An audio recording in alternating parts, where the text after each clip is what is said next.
Hansel and Gretel have become bounty hunters. Don't like witches for a very good reason, right? And that's what their lives are. And it's the one line on it's pretty interesting. But it was really important to all of us to want to have that bond, as you said, was really, really important. Going through such a tragedy, when you only have each other, you don't have parents, and witches are trying to eat you. So you gotta take the pain and do something good with it. Hansel and Gretel have this I suppose you could call it a gift that's where their witches' spells don't work on them. So that allows them to do what others, like there's trackers and other hunters, but the witches' spells can kill them and hurt them or turn them into frogs or whatever the heck they can do, But their spells don't work on us. What was interesting to me, what Tommy had written, there was a lot of room for character and developing amazing bond and relationships and behavior in a really fantastic world that there's no rights or wrongs because it's a fairy tale. Gemma is a real gem for sure. We got very lucky finding her. We did read a lot of really great actresses. It took a long time, but the real trick, I feel like, with just finding the right girl for this was obviously we had kind of look alike, but there was also a weight that she brought without really having to do much. Whether it be her own past experience, I don't know, couldn't tell you, but because we looked alike and there was something already right there, and we couldn't have been more lucky to have found Jim.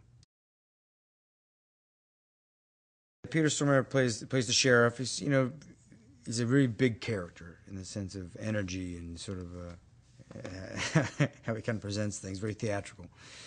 And he plays a really tremendous villain. He's not in a sort of twisty mustache way, but just sort of in a unpredictable sort of behavior that makes him unsavory, I suppose.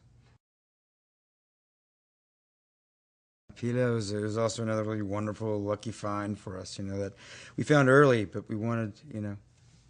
We're glad we got her, and she has a really wonderful quality about her as a woman, and also as an actress, and it's and the through line between the two is just that she's charming. She's elegant, she's beautiful, and she's funny, and you just kind of want to stare at her. It's like to me, her face is like a piece of art. I just always just found myself just staring at her, and she couldn't be more sweet and a tremendous actress. Famke plays Muriel. She's sort of like this, I guess, sort of like this the witch that sort of she has more powers, let's say, than other witches, and she's definitely one to be feared. Even for us, where witch spells don't work on us, it's still one that she's hard to take down. The initial attraction to do the movie came from a little one sheet that I got before I even got the script, and it was something that they end up shooting in the movie. It's of Hansel and Gretel walking away, and a witch burning in the background. It's fire going, and he has a shotgun, and she's got this crossbow, and they're just kind of walking away. And it's just a poster. Like, that's interesting to me. I don't know why, but it was. And then, being in actually shooting it, it was as I imagined it to be, and even more so sometimes.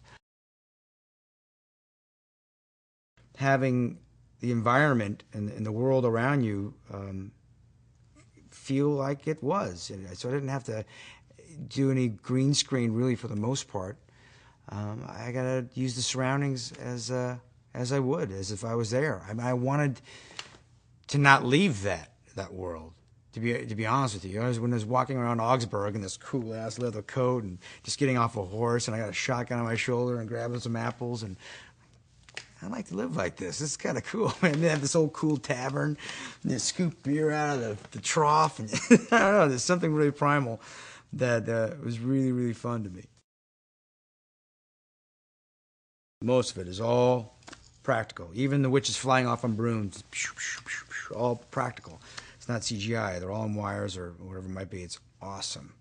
I mean, there's a scene where I come down from the top of the mountain with Pila and leave her there with a machine gun and come down around, and literally there's 60 witches there, and we're probably the structure of rock is, I don't know, 70 feet or whatever, 50 feet. It's massive.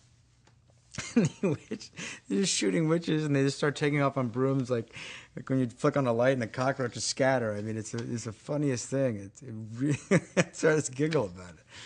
There's nothing else like it.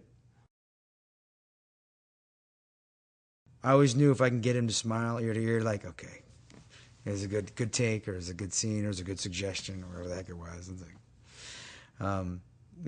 he's soft spoken, he's quiet. But with that, he can command the set, and he knows what he wants. And I mean, he wrote this story, and he knows what it should be.